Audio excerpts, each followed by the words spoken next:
morning, everybody. Morning. I cannot tell you how much of a privilege and honor it is to be here with you this morning. And I'll tell you why. When I received the invitation, it was from Mr. A.J. Shaw. And for a teacher, for a student to invite you, that's the best thing that can happen. I've been at SIU for over 20 years, and my home discipline is psychology. I started out as a faculty member, and I never imagined that I would be serving as an interim provost and vice chancellor for academic affairs.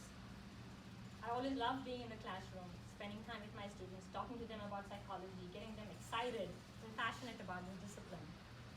But in my current role, I don't see that stopping. This is about serving the students. And so I'm really pleased, and I'm actually very impressed to see so many students up here early in the morning on a Saturday. So round of applause to our students.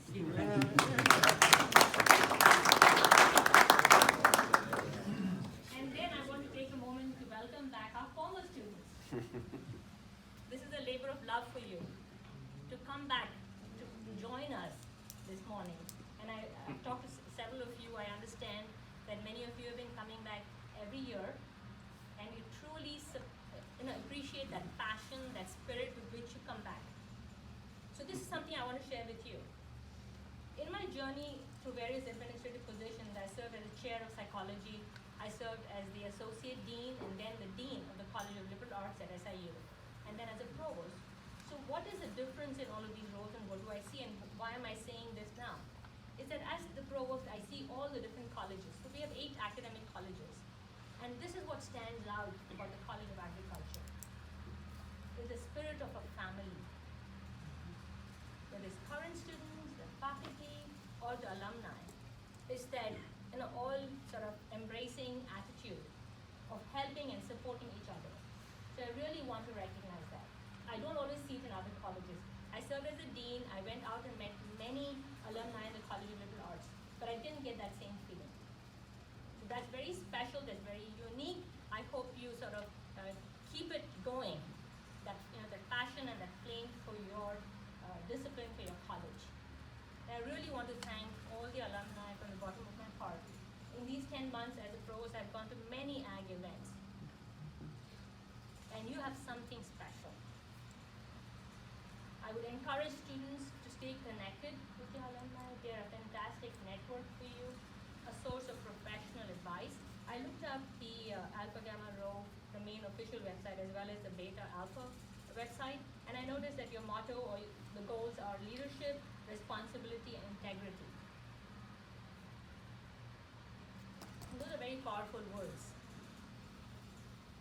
And I hope that with your interactions with your alumni, who are members of the fraternity, that you will continue to pursue these goals in the career that you might pursue.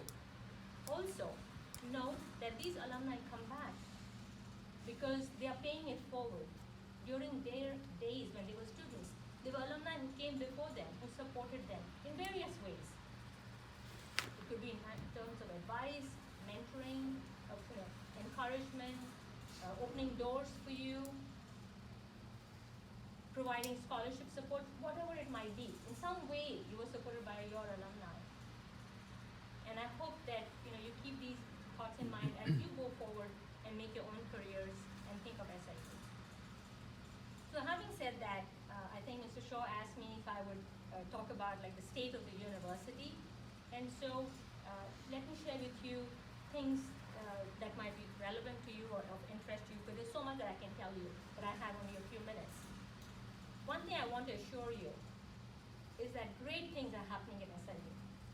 Despite what you might read in the news, despite what you might hear, despite what might be anecdotal evidence, someone might tell you, oh, you know what happened, and then tell you something. I hope you'll close your ears and listen to something else beyond that. After you've had that conversation, then listen. Great things are happening at SIU. And I'm not just saying it, in ignorance. I'm saying it because I know what's happening on our campus. We've had a few turbulent years. I'm acknowledging that. I'm not saying, we haven't gone through some rough times. We've gone through some rough times, but we see something positive ahead of us. we are positioning ourselves for a better tomorrow. This year, we will be celebrating on March 6th, 150 years of our existence. A very proud and rich history. And we are positioning ourselves for the next 150 years. We are not going away. We are not closing our doors. We are not shutting down our programs. We are reshaping ourselves. We are preparing and positioning ourselves for students who are in high school now, in the 8th grade now, in the 4th grade now, entering kindergarten now. We want to be relevant to them. So what we are doing is we are planning ahead. We have short-term and long-term goals. And we are doing things that we have not been doing very well over the last few years. And when I reference the turbulent year, we've had some turbulence in leadership. But we are changing that. This semester, we have a chancellor in place who is fantastic for us. He knows the region, and I'm referencing Chancellor John Dunn. He knows the region, he knows the university. He served as a provost here for 5 years, and he knows his job. He was the president at Western Michigan for 10 years, successful years. He was retained an extra year to help the next person transition in. So he brings all that knowledge and wisdom and is helping us move forward. I've been at SIU for over 20 years, and I'm very dedicated and passionate about what I do. So you are in good hands. So what are we doing? First and foremost, we have replaced, or rather hired, an empty position, and that is our Associate Chancellor for Recruitment and Retention. We're firing from all engines. We're doing everything possible at the regional, national, and international level to bring more students to our campus. That's in terms of recruitment. But that's not the only answer. We're also doing everything possible on retention. The Chancellor has sort of captured what we've been doing in these words. These are his taglines. It's personal. Each and every one of us is making it personal that we are here to serve our students. We are here to make you successful in every way possible. Not only are we going to offer you and doing our best to offer you the best academic experience. So for example, I'll give you an example of little things that we're doing to ensure that you have a fantastic academic experience. One is that we want to make sure that our teachers are doing the best job in the classroom, that we are scheduling classes that will help you take the classes that you need so that you can graduate in a timely manner, that we provide you internship and hands-on experiences that will make you stand out when you graduate against the competition. And this is where our alumni can really help us, is network us, help our students to find it. And we're doing everything possible on all those fronts to make these things. We're not expecting the students to come in and figure it out on their own. We are helping them make these pathways. So in that sense, we're delivering that excellent academic experience, helping students be poised for success. And we hope that that word of mouth will help more students come to us. We are hiring new faculty. We entered fall 2018 during the turbulent years with 0 hires. That is kind of like the kiss of death for an academic institution. This fall, we'll be hiring 25 new faculty. And I've asked the deans to submit their hiring plans on March 16th for fall 2020. So we are not going away, we are growing. We have special, unique events that we have not had before. For example, last semester, we had SIU Day, where we invited all the area high schools within an hour's distance and offered them transportation if they didn't have a bus, or paying their drivers if they couldn't afford that. So that we could, and we had 22 high schools participate, 600 students on our campus. This semester, on April 26th, we're repeating the event, but going 2 hours and offering that kind of support so that they can bring the students. So this is just local, but we're also doing things nationally and internationally. For example, 2 or 3 weekends ago, we had 325 students on our campus who had an ACT of 28 and above. We had a fantastic event, and we are doing our best to have a 100% yield rate. We want to bring all the students. We're following up with phone calls, letters, and persuading them. This is the place for you. Dean Midden mentioned that this fall, we had a very strong, it might seem like, okay, you had 1,100, that enrollment has gone down. we could very easily have admitted another 200 or 300 students whom we denied admission to. Because we had the strongest academic profile of students coming in. And the faculty told me that. Again, this is anecdotal, but faculty said students are coming to class, they're attending, they're doing well on the exams, they're more engaged. Housing told me more students are coming for breakfast than have ever in the past. What does that tell you? Things are going well. And we are consciously, carefully selecting students who we know will be successful. And we are doing our best to provide additional services for students.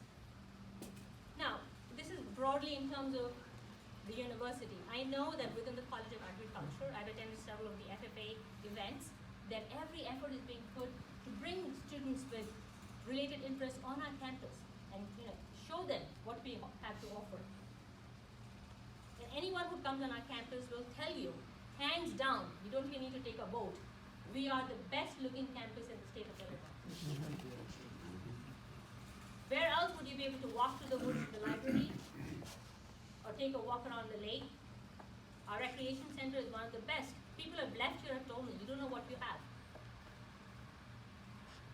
This past year, we've had one of the highest giving rates for alumni. I think like about 25% up in terms of alumni support. And why will our alumni support it? Because they see something positive happening on our campus. There are upcoming events that we mentioned that I'll just sort of echo. We have the Day of Giving on March 6th, and that really is a special day to get first-time supporters. We also will commemorate the event with a book about 150 years of SIU. I think like the title is Saluki Tradition, Pride and Promise, edited by John Jackson. And we also will have on March 30th the big event, which is a Saluki Day of Service, entirely run by students, on the model set up at the Texas A&M campus, where students gather together to serve the community. And that is something that is also our hallmark, is that we're not just a university. We're a part of a larger region, larger community. We've received tremendous amount of support from our community members. Our previous Chancellor, Montemagno, who passed away last semester, was very active in connecting with all the community members. And that's where I was yesterday, just representing SIU at an SIH event. SIH has come forward and has promised to help us with our SIU Day on April 26th. They're helping us with our academic programs. They're helping us mount a new bachelor's in nursing program, which we just got permission and we uploaded the notice of intent yesterday to the Illinois Board of Education. So we are expecting to have a bachelor's in nursing program, and that has taken a lot of hard work by a lot of people. So that's why yesterday I said, okay, I have to go and represent SIU and thank them for our support. So with this, I want to stop and let you know that my words are based in reality. We are facing tough times, higher education is changing, and it's our job to read the environment and see how we can adjust to it. The students of today who come are different from the students who came 30 years ago. How are we positioning ourselves to serve their needs? And we are doing just that. Thank you.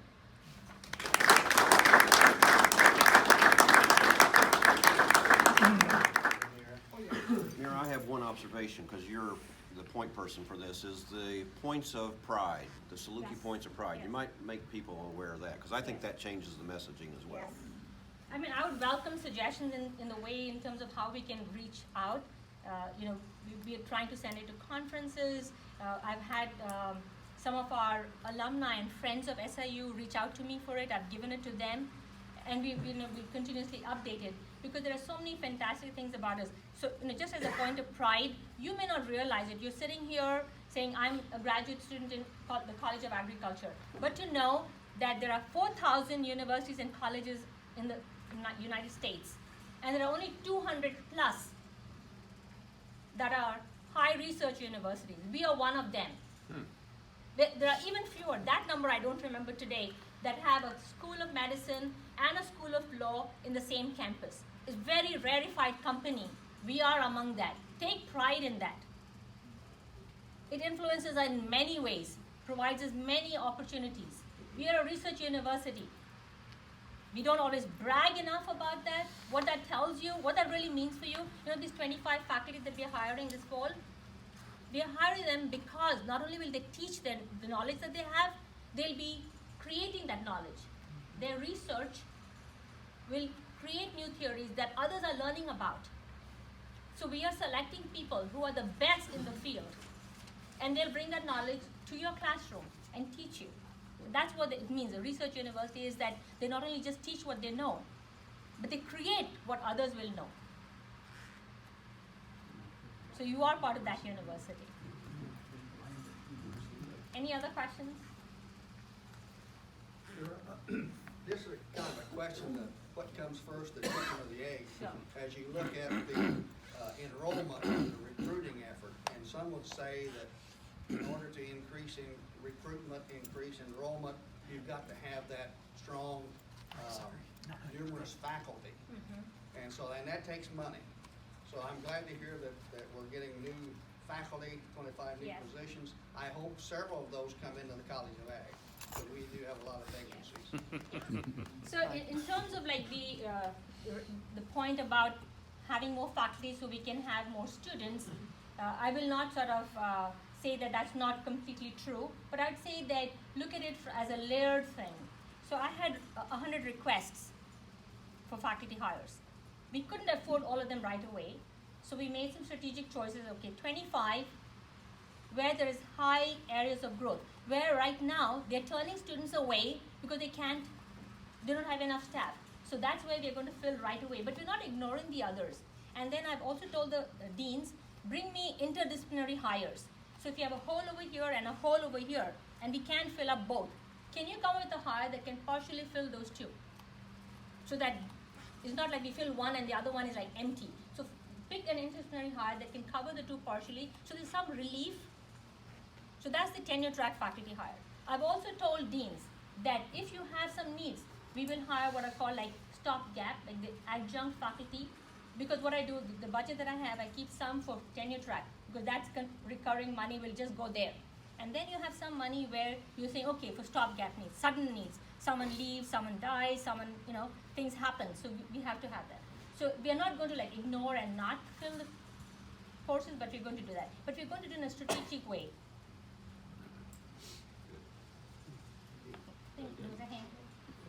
How is the increased giving to the foundation effective? And I know, as you said, it's up 25%, which is fairly significant. And could you comment on the new scholarships or being able to attract these top students that we are competing for against the other universities? So thank you for that question.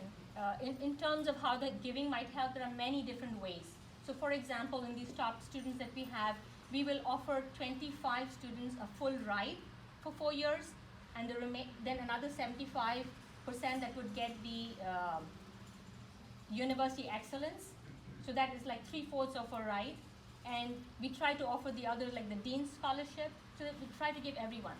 But in particular, something that I want to mention that the foundation was able to help us is that we have many students, say like, for example, this semester, seniors who are close to graduating, but they can't register because they have a bursar hold. They owe some money.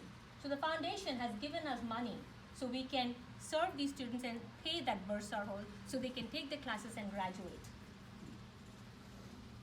And we may not be able to help all the students, but then we look at, okay, the high achieving students who can perform really well, but they have some financial difficulties. So we're supporting them. So some of the foundation money is helping us with that. Some of that money comes through the Alumni Association. Yes, So both the foundation and the alumni. That's a word to help encourage all of you to join the Alumni Association. There are many different ways in which we're able to serve our students here. Any questions from the students? I guess I've been the talks to be over. This is your shot. Get it in, fuck. Get it in, guys. Yes. time, knowing that we have so many positions that are interim, you can know we're marching ahead and we're making Yeah. good decisions. As we're looking at what needs to be replaced, are pretty much everything until we get a president on hold, or give us a little Sure. tracking here. Yeah. So the question is, what are we doing about like the many interim positions, and how does that affect us? So you're remembering the answer that I gave you. He asked me, you're the interim provost, will you behave like an interim, which is like just status quo?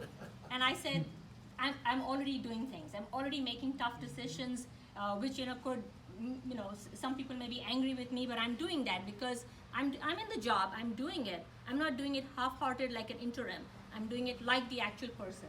So in response to your question, I have a couple of things that I want to touch on. First of all, the title interim is not that we are not sure. It is the process by which the person is selected. You might be aware that we have various unions on our campus.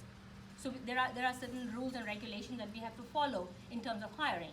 So for example, if you do a national search, which can take a year, and you select somebody going through the whole formal process, that would be the permanent. So when I became dean, I was dean. I was not interim dean because we went through the whole process. It took a year, and I was selected through a national search. Now, after I became the provost, because I was placed, the chancellor asked me, will you be the provost? I was appointed, I'm interim. Now we're going to do a national search. That'll take a year, and then the person who comes in would be the permanent provost. Now when I became the interim provost, we had to fill that position immediately in a short period of time. We can't leave it vacant because I was doing both jobs for several weeks, several months actually, till the interim was selected through an internal process. So because we didn't do a national search and select somebody, which we plan to do, the person who selected then is an interim. But they are making all the tough decisions. They are running the college. So that might explain that. So in terms of our president, we right now have an interim president because we didn't do that search. But right now, the Board of Trustees has already selected a search firm, and the search firm has already got all the applicants. As I speak today, they've put together the search committee. Just last week, somebody told me that from the Faculty Senate and Grad Council that they were getting calls to send nominees to be on the search committee. So there is an active search committee that's being formed. And then, so the expectation is by fall 19, we'll have a permanent president. We have an interim chancellor because the logic is the president should select the chancellor. So they get along with each other, they're all on the same page. And a chancellor knows who the president is, who their supervisor boss is going to be. So we're hoping by fall 2020 to have a permanent chancellor in place. So that's helpful. Very good. What's the timeline with the reorganization that once upon a time was going to involve the College of Agriculture and the College of Life Sciences? Is it still going? Is it in flux? Is it stalled out? Yeah, so in terms of the reorganization, Chancellor Montemagno, when he started, he had a certain timeline. Now we haven't been able to meet that timeline because we are a very large university with lots of colleges, with hundreds of faculty who have opinions and ideas, and we want to include and collaborate with them. So it's taken time. So we're going through that process of shared governance in terms of the entire reorganization process. Right now, there are 7 RMEs for 7 schools that are under review with the Illinois Board of Higher Education. In December, the Board of Trustees passed a resolution to support the reorganization of the university. And following that, we submitted 7 to the Illinois Board of Higher Education. It involves a 60-day review, and that we have kind of come to that point. We checked in last week with the IBHE saying, have you completed the review? And they said, we are doing that, we'll get back to you. If those are approved, you will have 7 schools ready to go. We have a second batch of schools that did not receive those were the ones that received a majority support from the Faculty Senate, the Grad Council. We have a second batch that did not receive that full support, but the majority support. But the Chancellor has now asked, because it's been here 6 weeks, he's had to figure out what's going on. He's asked to meet with all the faculty in those second batch, and then he's going to make a decision, whether we're going to move forward or what we're going to do. So that's up to him and the discussions that we have. And then we have several other proposals that are coming, faculty-driven, for the remaining departments on our campus, how they want to reorganize. And the bottom line for the reorganization, if you're wondering why you reorganizing, why can't you just let it be? If any of you have had the experience of running a place, you realize that there are costs and then there's revenue. You have to make sure that you do your best. If your revenue is not coming in, you have to cut your costs somewhere. So we are trying to tighten ourselves so that we have fewer costs. That is in tune with the revenue that we are generating. On the one hand, we're trying really hard to generate more revenue, get more from the state. Our revenue comes from the state, whatever the state appropriates to us, and the tuition from the students that they pay. Those are our main sources. Alumni support is the third, and any grant activity that faculty bring in, that is the fourth area of support. So the reorganization is addressing that economic problem that we have on this campus, is how do we run such a large university with the money that we have, particularly the year that the state did not give us any money and then came back and gave us 30%, but forever we lost that 70%. Forever.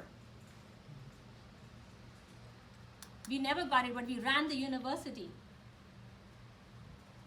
And then the following year they came back and gave us 20% less. So, all of these things, we have to make decisions, we have to keep running the university and still deliver the best academic experience for our students. So the reorganization was not about realignment and getting focus or even buddy breathing with weaker departments to keep them alive. It was about costs. Cost was one of the variables, but as we are addressing the cost, you can't just willy-nilly and say, okay, we don't have enough money, so all of you go away. You say, okay, how are we going to do this? We have to cut, but let's use this as an opportunity also, because we were realizing, the students who are here can attest to this. The students who are coming to us are coming with 20 and 30 college credits already done. They're double majoring and triple minoring, telling us with that decision, what you're offering, your old boxes are not enough. I can't just take one major and I'm satisfied. I need 2 majors, triple minors. I'm looking for something more. And that's what the reorganization is allowing us to do, is to bring similar disciplines together and think synergistically. The granting agencies who are giving out the grants are telling us, if you have an interdisciplinary team, we will give you the grant. I recently connected somebody from science, somebody from business, because their grant will be more like quantum physics and information science with information systems in business. I connected them because I know they'll be more successful in getting that grant. And that grant will support a faculty member's salary for 3 years in quantum physics. So that's telling, and not just quantum physics and information science, that granting agency is saying, that's the field of tomorrow. We will support it by giving you money to hire somebody. Will you support them with, after 3 years, our office has to pay them. So that's what the reorganization is allowing us to do, is have that synergy. So we can teach in a more interdisciplinary way, and we can do research in a more interdisciplinary way. That's what the reorganization is allowing us to do. Bring similar programs together. Like computer science and information system technology are looking at each other and saying, okay, we can work together. And offer cybersecurity, which we didn't offer before, because we need both pieces to do that.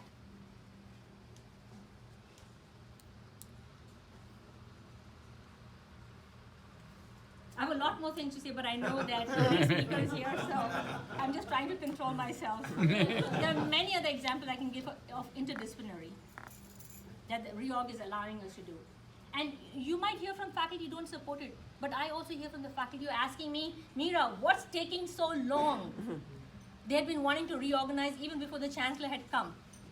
But they have to go through the steps and this process and then IBHE and the BOT and then, all those acronyms, they don't care, they want to get going. All right, thank you. Very good. Thank you.